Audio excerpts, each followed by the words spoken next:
وسیم نواز بریلی سے سوال کر رہے ہیں کہ السلام علیکم۔ وعلیکم السلام۔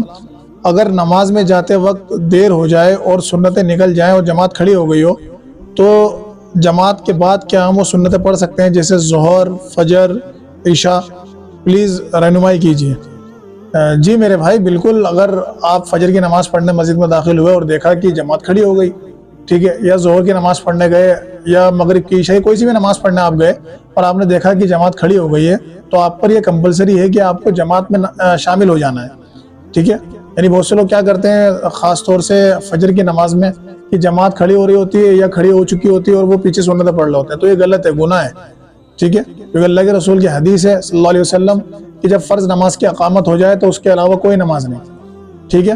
تو رہا مسئلہ سنتوں کا، اگر آپ فجر کے ٹائم پہ پہنچے یا ظہر کے ٹائم پہ پہنچے اور جماعت کھڑی تھی، آپ جماعت پڑھ لیا آپ نے امام صاحب کے ساتھ، اب سنتیں آپ بعد میں پڑھ سکتے ہیں، کوئی مسئلہ نہیں ہے، ٹھیک ہے۔ جیسے حدیث میں آتا ہے کہ ایک شخص آپ صلی اللہ علیہ وسلم کے پیچھے آ کر فجر کی نماز پڑھی، جماعت چالو تھی، وہ لیٹ آئے تو آ کر انہوں نے جماعت پڑھ لیا آپ صلی اللہ علیہ وسلم کے ساتھ۔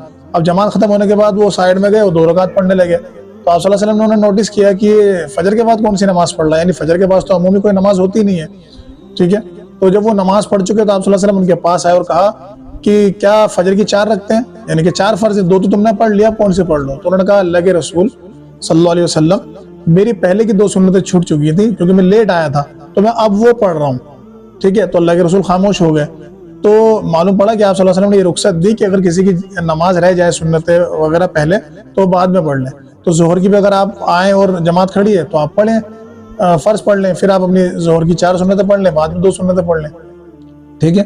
تو بعد میں ہی پڑھ سکتے ہیں، کوئی مسئلہ نہیں ہے۔